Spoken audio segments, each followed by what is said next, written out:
Assalamualaikum warahmatullahi wabarakatuh. Perkenalkan, nama saya Leilani Anindya Indrasari dari kelas C2 Akuntansi dengan nomor NPM 10221118. Di sini saya akan memenuhi penilaian evaluasi tengah semester mata kuliah Pendidikan Agama Islam. Yang akan saya jelaskan yaitu adalah Ma'rifatul Insan atau pengenalan manusia. Materi pertama ada ta'rif al-insan, pengenalan manusia. Manusia adalah salah satu makhluk ciptaan Allah Subhanahu wa taala yang memiliki peranan penting dalam kehidupan di muka bumi. Manusia juga dipandang sebagai makhluk yang paling tinggi derajatnya dibanding makhluk Allah Subhanahu wa taala yang lainnya. Bahkan Allah menyuruh para malaikat untuk bersujud kepada Adam. Sebagaimana dalam firman Allah Subhanahu wa taala dalam Al-Qur'an surat Al-Baqarah ayat 34 dengan arti, dan ingatlah ketika kami berfirman kepada para malaikat, sujudlah kamu kepada Adam, maka sujudlah mereka kecuali iblis. Ia enggan dan takabur dan ia termasuk golongan orang-orang kafir. Quran surat Al-Baqarah ayat 34. Yang selanjutnya, penciptaan manusia. Asal penciptaan manusia dilihat dari penciptaannya. Manusia diciptakan dari unsur langit dan unsur bumi. Unsur bumi karena manusia diciptakan dari tanah, unsur langit karena setelah proses penciptaannya, fisiknya sempurna, Allah meniupkan roh kepadanya. Ada dua, yaitu tanah dan roh. Tanah, hal ini dikemukakan dalam beberapa ayat Al-Quran, surat Al-An'am ayat 2. Roh, selain diciptanya dari unsur tanah, at-turub, manusia juga diciptakan dari unsur roh, ar-roh. Mengenai hal ini, Allah berfirman pada Al-Quran, surat As-Sajdah, surat 32 ayat 9. Unsur manusia terbagi menjadi 3, yaitu ada qalbu atau hati, akal, dan jasad. Selanjutnya ada amanah manusia, amanah al-ibadah atau ibadah, amanah al-khalaf. Dan selanjutnya yang terakhir ada balasan. Berkenaan dengan dua amanah ini, Allah telah menyiapkan al-jazau atau balasan. Selanjutnya, materi selanjutnya ada hakikatul insan atau hakikat manusia. Dalam Kamus Besar Bahasa Indonesia, hakikat memiliki dua arti antara lain intisari atau dasar contoh kata, kenyataan, yang kedua yang kenyataan dan yang sebenarnya. Makhluk menurut Kamus Besar Bahasa Indonesia adalah suatu yang dijadikan atau yang diciptakan Allah seperti manusia, binatang, dan tumbuhan.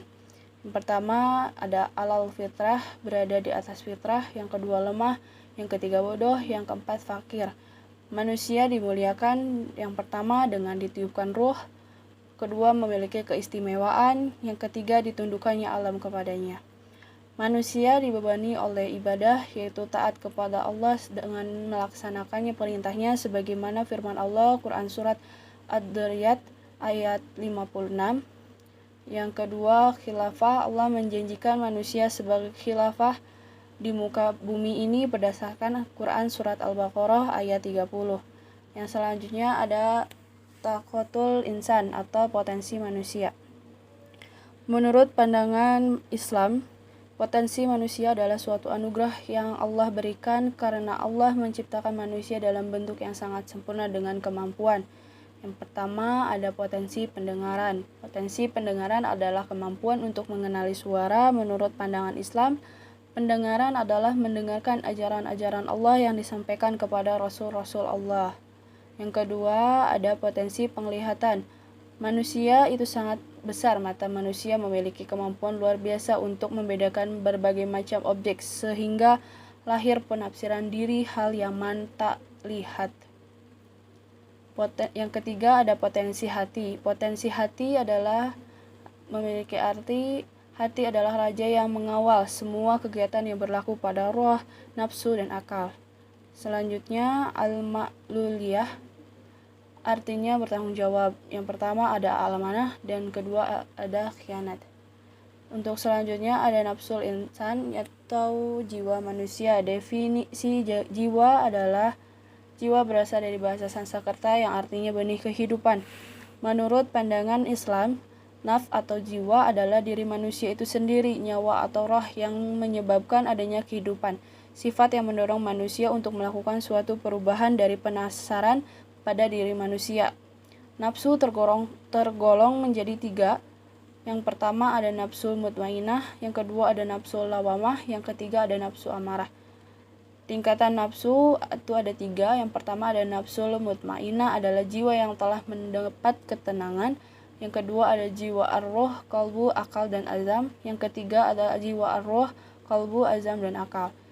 Yang selanjutnya ada sifatun insan atau sifat manusia. Jiwa manusia diberi 2 jalan oleh Allah dalam berfirman Quran surat Al-Balad ayat 10.